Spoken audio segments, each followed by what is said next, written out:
চুরি। কি চুরি হয়েছে? টাকা। টাকা? জি। একটু জোরে বলবেন, আসলে কে বা কারা চুরি করেছে? যে আমি নিয়েছি ক্যাশের টাকা। বুঝলেন, একটু জোরে বলেন না। আমি নিয়েছি ক্যাশের টাকা।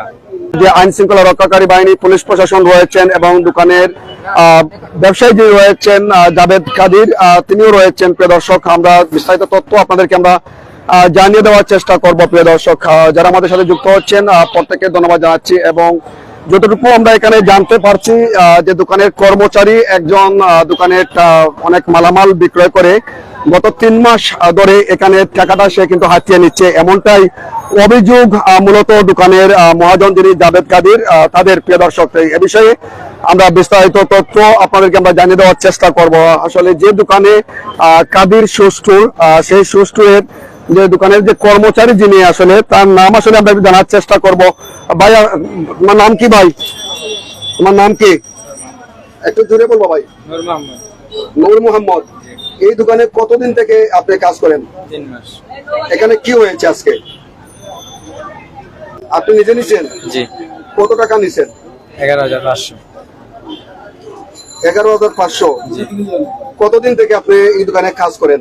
3 মাস। 3 মাস? জি। তো টাকা নিচ্ছেন কতদিন থেকে? এর কোনো হিসাব নেই, সব মিলে 11,500। কত টাকা করে নিতেন আপনি? এমনি দৈনিক তো হিসাব নাই, যত পারছি অত নিচে নেওয়া যায়, সব একখানা দলা করে 11,500 টাকা হয়েছে। আপনার নাম কি? নূর মোহাম্মদ। বাড়ি কোথায়? সুনামগঞ্জ। সুনামগঞ্জ কোন থানা?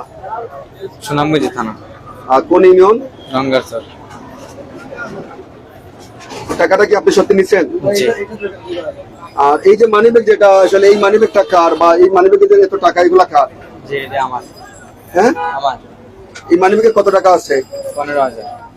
15,000। 15,000? জি। এই টাকা কোথা থেকে পাইছেন? এরা 11,500 টাকা ক্যাশের, আর বাকিটা আমার বেতন। মানে দোকানের মহাজনের ক্যাশের কত টাকা নিছেন? 11,000। 11,000? জি। আমরা দোকানের পুরাতন কর্মচারী যিনি আছে ওনার সাথে কথা বলবো। ভাই, আপনার নামটা কি? ভাই মোহাম্মদ রাসু। মোহাম্মদ রাসু ভাই, জি। আপনি কতদিন থেকে এই দোকানে কাজ করেন? প্রায় 2 বছরের উপরে। তো আসলে কি হয়েছে আজকে এখানে? তো ভাই, আমি তো ছুটিতে ছিলাম, আইয়া তো শুনি এরকম ঘটনা। উনি টাকা নিছে, টাকা নেওয়ার পরে অনেক পরে মাজন আইছে, মাজন আইয়া সিসি ক্যামেরা চেক করে সবকিছু চেক করে প্রমাণে বা করছে ও 11,000 সরি, এখানে 15,010 টাকা আছে। এই জায়গায় ওই জায়গায় 15,010 টাকা আছে। আমরা চেক করে ওর কাছে 15,010 টাকা পাওয়া করছি। আমি তো প্রায় 15 দিন আসিলাম না। এর আগে অনেক কিছু তো আরো নিতেই পারে, যেহেতু এই আপনার 15,010 টাকা ওর কাছে মিলছে সাক্ষী প্রমাণে, তাহলে তো এর আগে অনেক কিছু আরো নিছে। এতটুকু পর্যন্ত সে তো নিজে স্বীকার করছে। জি, এ নিজে স্বীকার করছে, ও নিজে স্বীকার করছে, ওর কাছে আরো টাকাও মিলছে। তো দোকানের ক্যাশ কি আসলে ওপেন রাখা কি আসলে? ক্যাশ আমরা সবসময় ওপেন থাকে। আমরা মাজনে যাতে কইছেন, যাতে আমরা যেহেতু স্টাফ 2 জন আছি, একসময় আমি থাকবো, একসময় উনি থাকবো। চাবি কোনো সময় আপনার তালা মারা থাকে না, সবসময় ক্যাশ ওই দেখুন ওপেন, এরকম ওপেন থাকে, সবসময় ওপেন থাকে। যে যত গেছে এত ক্যাশ হতে ক্যাশের দোকানের পরে আপনার খাতার মধ্যে লেখা হয়, এতটুকু।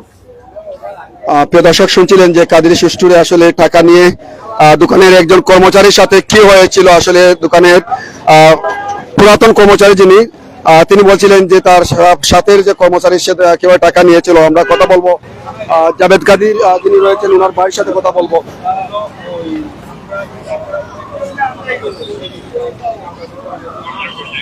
এখানে সিলেট কোতোয়ালি মডেল থানার আইন শৃঙ্খলা রক্ষাকারী বাহিনী তারা কিন্তু এখানে আসছেন।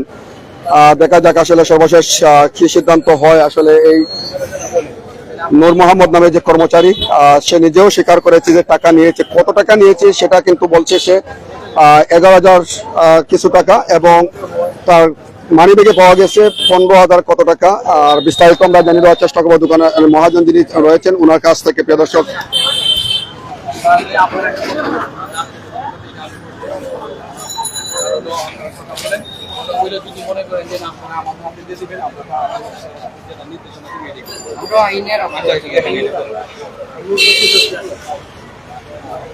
আসলে কি হয়েছে ভাই? আসলে আপনাদের দোকানে পুলিশও দেখতে পেলাম, এবং এখানে দোকানের পুরাতন কর্মচারী যিনি, তিনিও বলছেন যে আপনাদের দোকান থেকে আসলে টাকা নিয়ে কি হয়েছে।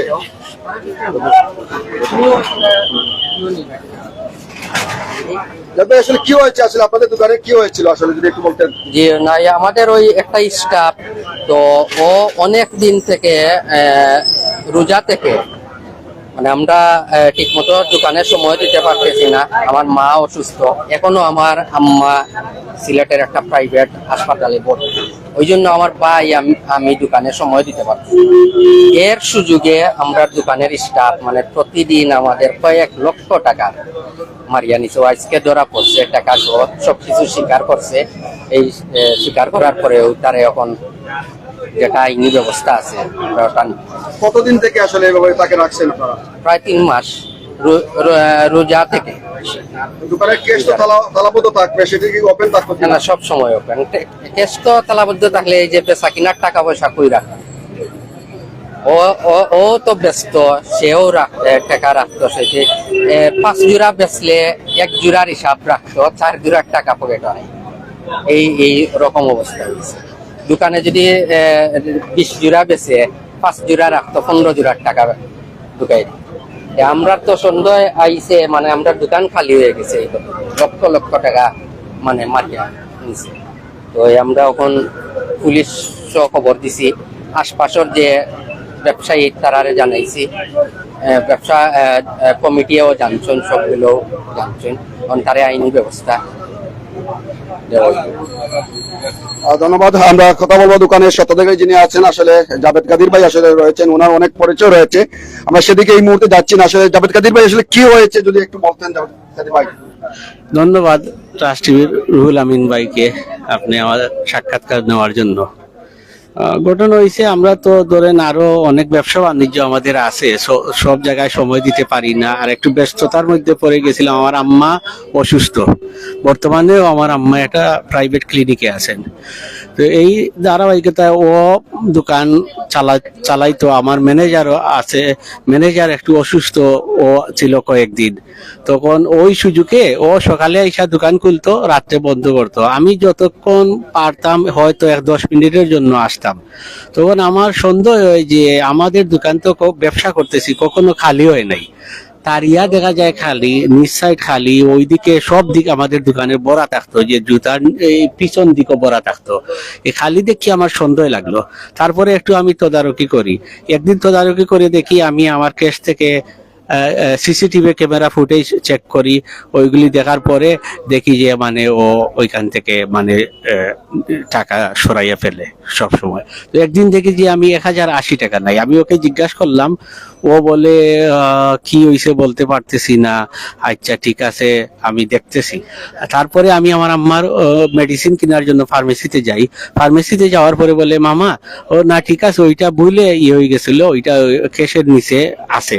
কিন্তু ওইটা কি করছে, ও রাইকা দিছে। যখন দেখছে আমি ধরে ফেলছি, 1 জোড়া এই জুতা কেন নাই, ক্যামেরায়ও আমি দেখছি। ওইটা ধরার পরে আমার যখন সন্দেহ লাগলো যে আমি ফুটেজটা আরও দেখি সিসিটিভি ক্যামেরা, তখন দেখা যায় প্রায় ধরেন 500 টাকার জুতা বিক্রি করে লেখে 300 টাকা। জুতা ধরেন 15 জোড়া বিক্রি করলো, দেখাইবো আপনার 7 জোড়া লেখবো, 8 জোড়া মানে না লিখেও টাকা নিয়ে নেয়। এইভাবে নিয়ে আমার কাছে মনে হচ্ছে প্রায় 2 লাখের উপরে ও এখান থেকে সরাই করছে। আজকে ও বললো যে ভাই আমার কাছে কোনো টাকা নাই, আপনার আমি সরাইছি, ঠিক আছে একটা অ্যামাউন্ট বলছে, আমি আপনাকে দেখতেছি, আমি দিতেছি বাসায় গিয়ে। তারপর আমার ওই বামের দোকানের আলী, ডাইনের দোকানের লিপুয়া ছিল, ওদের সাথে কথা আমি বলছিলাম যে আপনারা একটু কথা বলেন, আমি একটু বাসার থেকে খেয়ে আসি। বাসার যাইতে না যাইতে ওরা বলে যে ওকে তল্লাশি দিয়ে ওর সাথে এখনই ক্যাশ আমরা পেয়ে গেছি 15,000 টাকা। একদিন এই 15,000 টাকা ওর কাছে মিলে, তাইলে আপনি দেখেন ও 3 মাস ধরে চাকরি করতেছে, কতটুকু নাই করতেছে। আর এই সুযোগটাও নিয়েছে, আমার আম্মা অসুস্থ হওয়ার কারণে আমরা সময় দিতে পারতেছি না দোকানে। তো এখন আমরা চাইতেছি যে আপনার মাধ্যমে সুষ্ঠু একটা বিচার হওয়ার জন্য ওর, আর আইনের প্রতি আমরা শ্রদ্ধাশীল। আমরা পুলিশকে জানিয়েছি, উনারা আসতেছেন, উনারা আইনগত ব্যবস্থা নিতেছেন। আর আসসালামু আলাইকুম। আপনার কর্মচারী কোন কর্মচারী আপনার? কর্মচারী উনি, ওনার নাম নূর মোহাম্মদ। আচ্ছা ভাই, আপনার উপরে যে অভিযোগটা আসছে, আপনি কি টাকা নিয়েছেন কিনা? জি একটু জোরে বলেন ভাই। জি একটু জোরে বলেন। জি আপনার নাম কি? নূর মোহাম্মদ। আপনি কি কাদের সুষ্ঠুরে চাকরি করেন এই দোকানে? জি আর টাকা কি আপনি নিয়েছেন? জি কিসের টাকা নিয়েছেন? জুতার টাকা। জুতার টাকা কি আপনি পাবেন কিনা? আপনি দোকানে কি করেন? কর্মচারী। তো কর্মচারী হলে আপনি বিক্রয় করে সেগুলো ক্যাশে রাখবেন, সেগুলো আপনি কি ক্যাশে রেখেছেন কিনা আপনি নিয়েছেন? কিছু রাখছি, কিছু নিচ্ছি। কিছু রাখছেন, কিছু নিছেন। জি। তো তাদের যে অভিযোগ, দোকানের মহাজন যিনি রয়েছেন জাভেদ কাদির, জি। তাদের অভিযোগ কি সত্য? জি। আপনি টাকা নিয়েছেন? জি। একটু জোরে বলেন। জি। আপনার গ্রামের বাড়ি কোথায়? সুনামগঞ্জ। কোন গ্রামে? 16 ষোলগড়। জি। তো আপনাকে তো তারা দোকানে রাখছেন, আপনি বিক্রয় করছেন, আপনি নিজে স্বীকার করছেন যে আপনি টাকা নিয়েছেন। টাকা ক্যাশে না রেখে আপনি নিজে নিলেন কেন? এমনি নিয়ে গেছি। আপনি কি তাদের কাছে পাবেন নাকি তাদের টাকা? জি না, তাদের টাকা। তাহলে তাদের যে অভিযোগ সেটি সত্য কিনা? জি। প্রিয় দর্শক শুনছিলেন